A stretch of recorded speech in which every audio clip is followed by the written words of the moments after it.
Supercrack Estrella presenta. Los arqueólogos exploran a los guerreros de terracota de China y su sorprendente historia de reptilianos. Las 7 maravillas del mundo se han explorado durante muchos siglos, pero la 8ª maravilla permaneció totalmente desconocida hasta que fue descubierta por accidente en 1974.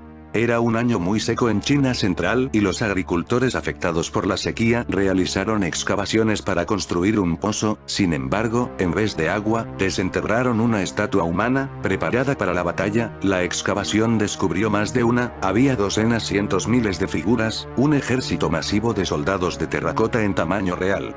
¿Qué eran y por qué estaban allí? Los agricultores se habían topado con uno de los descubrimientos arqueológicos más importantes de la historia, el mausoleo de Qin Shi Huang, el primer emperador de China, que murió en el año 210 a.C. El emperador era apenas un adolescente cuando asumió el trono, con un gran poder en sus manos. Unificó al imperio chino, comenzó a construir la famosa Gran Muralla China, para protegerse de los demonios estaban saliendo a la superficie y planificó un complejo lugar de descanso eterno para sí mismo, con un gran ejército de terracota incluido para que lo acompañe en el mundo espiritual. Los soldados, 8.000 o más en un enorme foso, solo un tercio de lo que ha sido excavado hasta el momento, representan solo una pequeña parte de un complejo majestuoso que contiene todo lo que un emperador podría necesitar o desear en la vida después de la muerte, como caballos de terracota, aves de bronce, armas y carros, pero aún escondía un secreto. Entre todos esos soldados de figuras había un reptiliano, uno de aquellos que estaban al otro lado del muro de China. Sé que lo que menos se dirá de esta teoría es que es quizás demasiado audaz. No me preocupa, ciertamente, toda vez que por petición de principios no me preocupan las opiniones ajenas y por extensión se comprenda que, precisamente, esto es una teoría, no una especulación, y digo teoría porque a mi ver hay evidencias suficientes. Evidencias que remiten al que mira mi video de Supercrack Estrella, a suponerlo consecuente seguidor de otros videos míos donde he ido brindando las piezas de este gigantesco rompecabezas, y conocedor aunque sea superficialmente de los 3 ítems genéricos que dan título a este trabajo. Pirámide de Qin Shi Huang. En los 50 los hombres de negros fueron populares, eran una serie de personajes amenazantes que parecían amedrentar a los testigos de un avistamiento o encuentro ovni. En las 2 últimas décadas la casuística ha disminuido casi por completo, pero en 2008 saltó una noticia. 2 hombres de negro fueron grabados por la cámara de seguridad de un hotel en las cercanías de las cataratas del Niágara. Los hombres preguntaban por un empleado que había visto un ovni. ¿Qué hay de cierto en este caso? ¿De tratarse de un fraude, eso cambia algo las cosas? Qin Shi Huang fue el primer emperador de la China unificada, viviendo entre el 260 y el 210 antes de nuestra era. Se dice que desde muy joven su familia primero y personalmente él después dirigieron la construcción de la pirámide mausoleo que albergaría su tumba, actividad premonitoria o decreto propio de la ley de atracción porque apenas finalizada, falleció. Ubicado en la provincia de Shaanxi, al noroeste de China, es famosa mundialmente por las figuras en terracota de tamaño natural de guerreros y caballos, más de 7.000 descubiertas hasta ahora. Lo interesante, a efectos de este video, es la tumba propiamente dicha del emperador, cuya localización está determinada con bastante aproximación, pero que aún no ha sido explorada. Las razones son diversas, desde las más burocráticas hasta las más conspiranoicas. Desde el argumento que el proceso de relevamiento arqueológico lleva tiempos y cuidados que van más allá de urgencias mediáticas, habida cuenta que en el dilatado terreno estimado en 3,5 kilómetros cuadrados se calcula la presencia de otras 180 tumbas de menor importancia nobiliaria pero de máximo interés histórico, hasta las infundadas sospechas que en ellas se encontrarían artefactos de origen pretendidamente extraterrestre o pertenecientes a civilizaciones desconocidas y desaparecidas. Fosa número 1 del mausoleo. Lo cierto, sin embargo, es que casi todos los arqueólogos están convencidos que muy seguramente las fuentes antiguas están en lo cierto cuando describen el catafalco propiamente dicho, donde descansarían los restos del emperador, como situado en una pequeña isla artificial ubicada en el centro de un río de Mercurio. El techo de esa sala, repujado en cobre, imitaría las constelaciones y una gran estatua del emperador cubriría con su manto el receptáculo de la última encarnación del emperador. Es interesante remarcar que esta fantástica perspectiva no es propia del campo especulativo, sino por el contrario, considerada como muy probable por parte de los mismos arqueólogos, aquellos que aducen, también, otro motivo para proceder en la búsqueda con exasperante lentitud. Las numerosas trampas mortales dispuestas por los constructores, ballestas automáticas, trampas rotativas y otros diabólicos ingenios dispuestos para eliminar intrusos. La situación es que el mausoleo se encontraría, subterráneamente, a aproximadamente 1 kilómetro del límite actual de las excavaciones. Se sabe que allende continúan los guerreros, los caballos, las trampas, la fortaleza del inframundo. Porque esas hileras de estatuas de terracota se encuentran separadas por muros de tierra apisonada, con puertas, trampas y tabiques que dan acceso de una a otra hilera, distribuidas, precisamente, como una laberíntica fortificación. Si se tratara del mundo de los vivos, se supondría a las hileras de soldados ocupando los accesos ingeniosamente complicados al búnker central donde se guarece el emperador. Lo más extraño si cabe comienza ahora. Hace pocos años el gobierno chino, siempre negativo a aceptar colaboración internacional para las investigaciones, acudió a una firma holandesa, Janssen Pharmaceutical NV, ante la presencia de un hipotético hongo rebelde que estaría atacando las figuras, excusa difícil de digerir en una superpotencia con laboratorios avanzadísimos de guerra bacteriológica. Los rumores dicen que esta tercerización obedece a la necesidad de crear un think tank internacional con una cobertura supuestamente científica ante el hallazgo de otra cosa, y esta otra cosa, dicen los rumores, es que a medida que las excavaciones progresan en dirección a la pirámide que guardaría el cuerpo de emperador, una pirámide de 350 metros de lado y 75 de altura, aunque se sabe que la erosión le restó en 2 milenios unos 40 metros, esos guerreros, todos distintos, cada uno con facciones distintas, copiados evidentemente de modelos naturales, vivos, aparecen con sus rostros pintados de verde y algunos, con rasgos indisimulablemente reptiloides. La deducción es implícita: si los otros 7000 fueron copiados de modelos naturales, estos, ¿por qué no? Soldados de terracota. La piel se pintaba normalmente de color carne, como en esta imagen, o de una tonalidad rosada, pero se ha encontrado un rostro con un desconcertante tono verde. Un soldado verde reptiliano, eso es lo que parece esta figura. De los 2000 soldados de terracota desenterrados hasta el momento, solo uno tiene una característica única: su rostro fue pintado originalmente verde. Es la única figura con la piel pintada de ese color, asegura Liu. Los otros guerreros excavados presentaban cutis pintados de forma más convencional, rostros con tonos similares a la piel con pelo negro y ojos negros o marrones. ¿Cuál es el sentido del único soldado verde?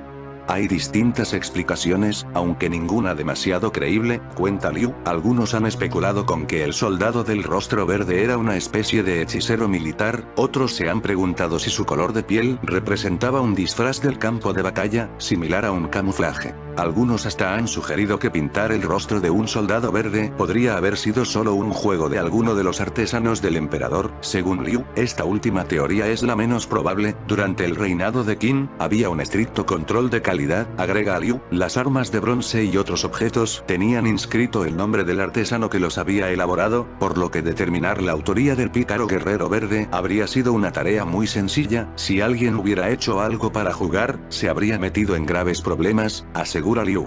Así que por ahora, el soldado de rostro verde sigue siendo un misterio, uno de tantos, que espera ser resuelto. Pero está claro, este soldado tiene el color de los reptilianos, de aquellos que se protegían creando el mayor muro de la historia, la muralla china. Para comprender la hilación de estos hechos, recordemos algunos aspectos oscuros de este emperador. Es un hecho demostrado que realizaba, a través de sus magos, numerosos sacrificios humanos, no hesitó en sacrificar las vidas necesarias en la erección de la Gran Muralla, que también ocurrió durante su reinado, no una erección en un sentido literal, sino la unificación de numerosas murallas preexistentes. Exterminó a la casi totalidad de la clase intelectual de entonces y ordenó que fueran quemados cuantos textos existieran, según se dice, para que las generaciones venideras creyeran que la historia comenzaba con él. Como entiendo una intención inútil e ingenua en un individuo, de quien pueden decirse muchas cosas menos que no era inteligente para suponer que tarde o temprano la historia igualmente saldría a luz, propondré otra explicación para este holocausto del saber. Borrar el recuerdo de ciertas civilizaciones, ciertos conocimientos y ciertas presencias arcanas y quizás no humanas para reservarse, para sí mismo y su élite gobernante, el poder de esos conocimientos. Efectivamente, Kim dedicaba ingentes esfuerzos y recursos del reino a la práctica e investigación de la hoy llamada magia negra. Es posible que fuera un narcisista psicópata obsesionado con obtener la inmortalidad solo para sí mismo, pero es aquí donde ciertas conductas no son para mí susceptibles de explicaciones tan banales. Tengamos en cuenta que la arqueología académica expeditivamente llama objetos de culto a cualquier artefacto cuya verdadera naturaleza no sea obvia, y rituales religiosos a toda práctica que no sepa o no intente reproducir. En este contexto, son los rituales de magia negra supersticiosos intentos de obtener poderes supranaturales como la matriz oficialista nos ha hecho creer a través de siglos de condicionamiento cultural o la herencia, si bien o mal conservada, es tema de discusión, de técnicas de manipulación del tiempo y el espacio para abrir portales a dimensiones paralelas.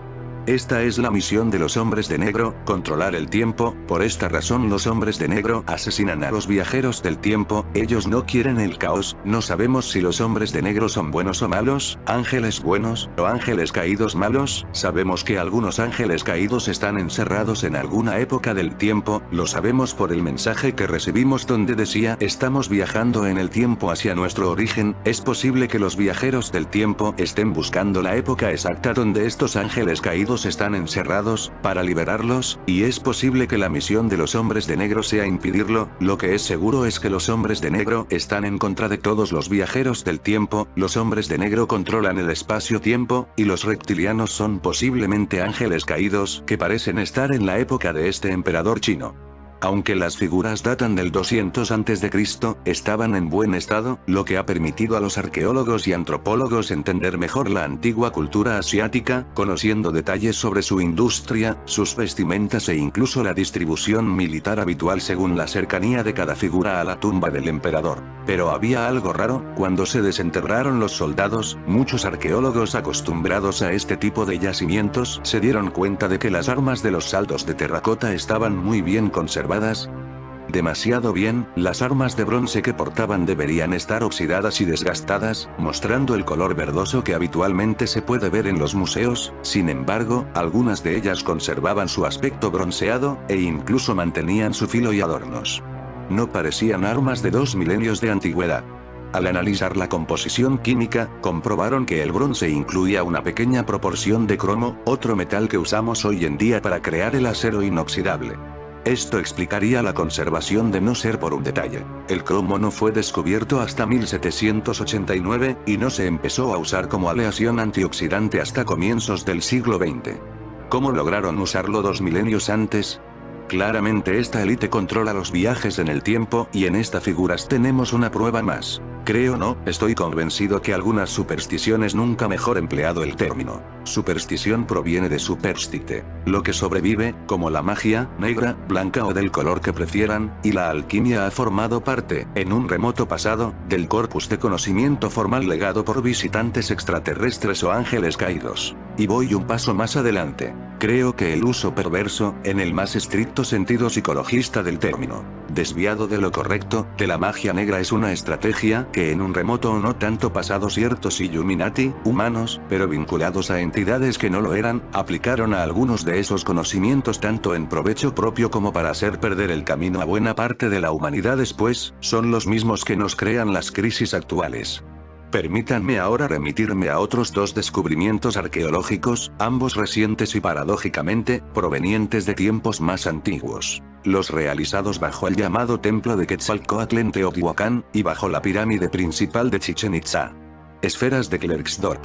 En el primer caso, hace años se descubrió, como sin duda ustedes ya saben, un túnel de más de 100 metros, que desde el zócalo o plaza frente a dicha pirámide o templo corría recto hasta por debajo del mismo. Además de enormes cantidades de evidentes ofrendas votivas, estatuillas, caracolas, ánforas, se encontró, primero, una cantidad desusada de extrañas esferitas metálicas. Extrañas porque no se tiene la menor idea de su uso, no eran abalorios ni cuentas de collares, eso es seguro. Cuentan con un núcleo de cerámica y una superficie de pirita, en la mayoría de los casos, a su alrededor. Parecen más partes de algún sistema o engranaje mecánico que ofrendas rituales, y no puedo menos que asociarlas al extraño hallazgo de miles de esferas similares en Klerksdorp, Rusia, fuertemente imantadas. Pero mucho más extraño fue otro hallazgo, posterior. Residuos de mercurio. Los científicos discuten si este mercurio residual es todo lo que quedó, luego de unos cuando menos 2000 años datos oficiales. En lo personal creo que Teotihuacán tiene otros, cuando menos, 2000 años más de antigüedad, o son el emergente de un depósito aún no descubierto a mayor profundidad, un lago o río subterráneo bajo esta pirámide remite, inevitablemente, al mausoleo de Kinshi.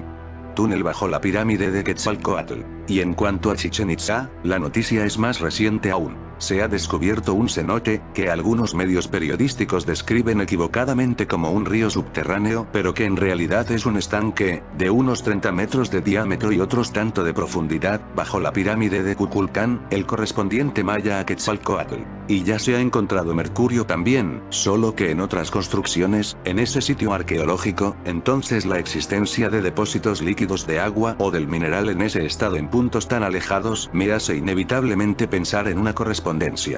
Aquí sí entraríamos en el terreno de las especulaciones. Los estudiosos de geobiología y piramidología tendrían mucho que escribir sobre esta ubicación de pirámides sobre depósitos de agua, en cuanto a que ellas actuarían como amplificadoras de la radiación telúrica generada por estos. Y en cuanto al mercurio, recordemos su significado alquímico. Es la unión de lo material con lo espiritual, lo opuesto al azufre, fue usado para preparar óxido de mercurio rojo por el calentamiento del elemento en una solución de ácido nítrico. La reacción del mercurio con el ácido nítrico es impresionante. Crea una capa gruesa roja de vapor sobre la superficie y de cristales brillantes que se precipitan al suelo. Los alquimistas, el túnel en Teotihuacán, estaban convencidos de que el mercurio trascendía a ambos estados sólido y líquido, tanto en la tierra como en el cielo, tanto en la vida como en la muerte. Siendo uno de los 7 metales de la alquimia, oro, plata, mercurio, cobre, plomo, hierro y estaño.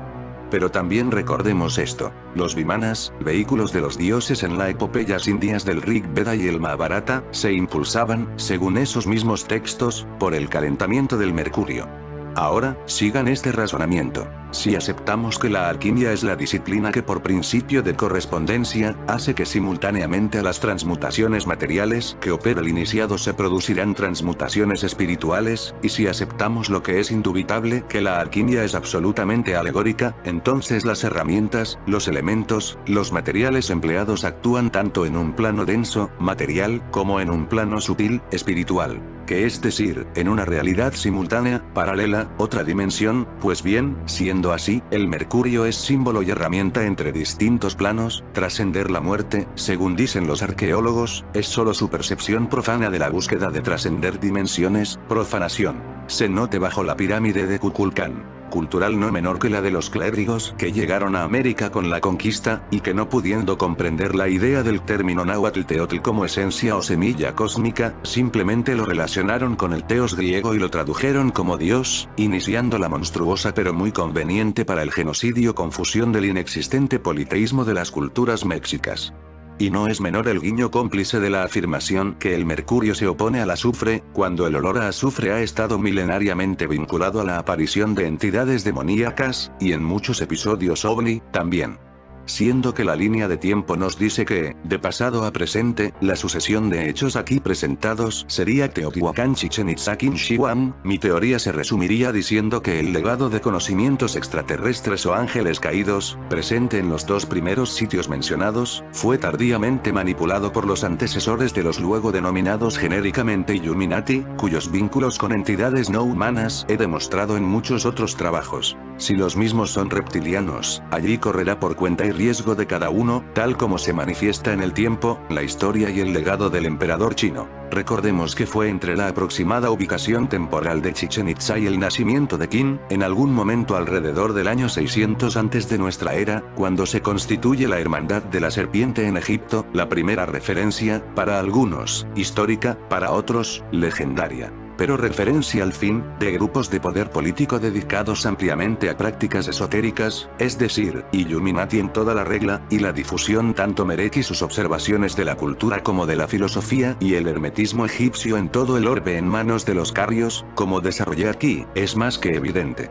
1. Yo estaría feliz de imaginar que los inmediatos años por venir nos sorprenderán con hallazgos, si no fuera que un diablito escéptico me susurra al oído que, seguramente por sorprendentes, tratarán de ocultárnoslos al hablar de bases extraterrestres en nuestro planeta. Se puede deducir que es un sistema de túneles y bases subterráneas que han venido apareciendo a través de los tiempos y que algunos existen hace millones de años, construidos por seres alienígenas mucho más avanzados que la raza terrestre, en búsqueda de metales, minerales etc., las cuales están custodiadas por actuales gobiernos del mundo. Por nombrar algunas y comenzando en Estados Unidos, en la frontera de Alabama, en Missouri, Minnesota, Texas, en Nuevo México en Dulce, y debajo del laboratorio Sadia, en Arenas Blancas, en Utah debajo del lago El Salado, Montana, Wyoming, Idaho, en Oregón bajo el monte Ord, en California en Dwayne Palms y el Valle de la Muerte y en general hay casi 19 millas de túneles interconectados entre cavernas y bajo montañas, lagos etc., los cuales sirven también para construir artefactos de gravedad.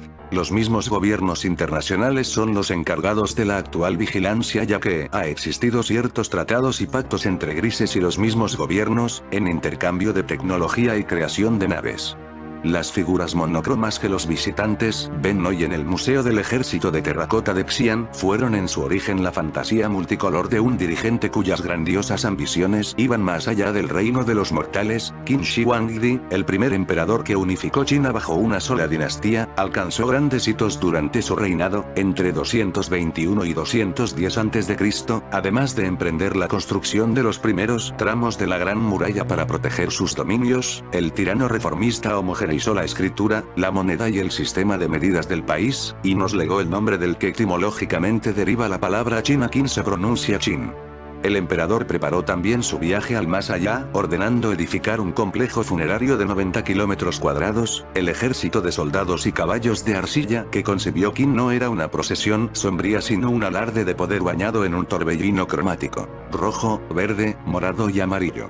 Desgraciadamente, la mayoría de los colores no sobrevivió al paso del tiempo, ni a la exposición al aire tras su descubrimiento y excavación. Durante las primeras excavaciones los arqueólogos a menudo observaban con impotencia cómo los colores de las estatuas se desintegraban al entrar en contacto con el aire seco de Xi'an. Un estudio demostró que una vez expuesta al aire, la laca que hay bajo la pintura comienza a formar bucles en apenas 15 segundos y se desconcha en menos de 4 minutos. La anterior excavación en el Foso 1 acabó de manera abrupta en 1985 cuando un trabajador robó la cabeza de un guerrero y fue ejecutado sumariamente por ello, cabeza por cabeza. En la prolongada pausa que siguió a este incidente, investigadores chinos trabajaron con expertos de la Oficina de Conservación del Estado de Baviera en el desarrollo de un conservante conocido como polietilenglicol, con el fin de proteger los colores de los guerreros, pero esto en realidad solo fue una excusa para trabajar los chinos con Austria y Suiza, la cuna de los ángeles caídos. Ya he contado en mis vídeos la relación estrecha que hay en estos países con los ángeles caídos. No es casual que el CERN de Suiza esté aquí, en los Alpes de Suiza y Austria vivían estos ángeles caídos. Desde este lugar los ángeles caídos lanzaron un ataque nuclear a lo que se conoció como Sodoma y Gomorra en época del rey Escorpión. Por esta razón los chinos necesitan de los conocimientos ocultos sobre el tema que tienen Suiza y Austria. Esa es la verdadera razón de trabajar los chinos con austríacos y suizos. Todo lo demás es una cortina de humo con el propósito de ocultar la verdad de lo que buscan. En el año 210 a.C. empezó el imperio chino con estos soldados y la creación de su muralla, pero a la vez en ese mismo año empezaba otro imperio en el otro extremo. 210, Roma derrota a Cartago y se convierte en la primera potencia de Occidente. Dos potencias, la china y la romana, empezaron juntas en el tiempo y en la historia, dos potencias que controlaron nuestra realidad Matrix, y que en este año 2021 se están fusionando en una sola, para crear el nuevo orden mundial del anticristo. Esto amigos es historia solo contada en mi canal. En fin amigos de Supercrack Estrella, si el video te gustó pulgar arriba.